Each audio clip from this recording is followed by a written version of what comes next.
Good morning, everybody, and welcome back to the NSIPs forum. So we've had an external driver, but also significant internal drivers. And this is quite an opportunity for us to think about what we do and how we do it. And in particular, to do that with sensitivity to the situation that many of the people involved with our work have found themselves in. I'm going to touch on preparing for the examination stage from an applicant consultant point of view. In terms of making amendments, I think the starting point for you and for your application needs to be that really you're looking to avoid amendments during the examination. I've been asked to say a bit about including options in your application and how these would be considered during the examination. And I would say that certainly from an environmental perspective, including options in an application can be really challenging, particularly where you're already dealing with a very complex project design.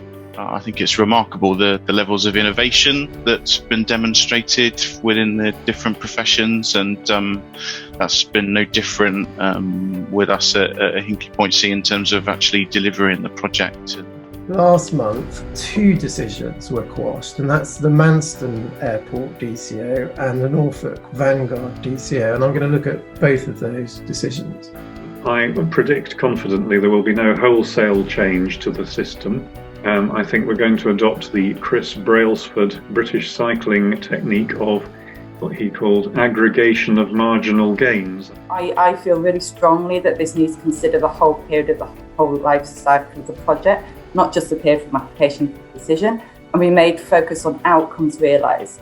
So this isn't a focus, this isn't presented the success of project speed, isn't going to be presented as statistics for the time taken to navigate the formal stages from application to decision.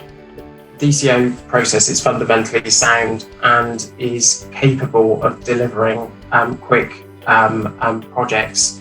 I think there's instances where that hasn't happened, and that's sort of the focus of what I wanted to touch on.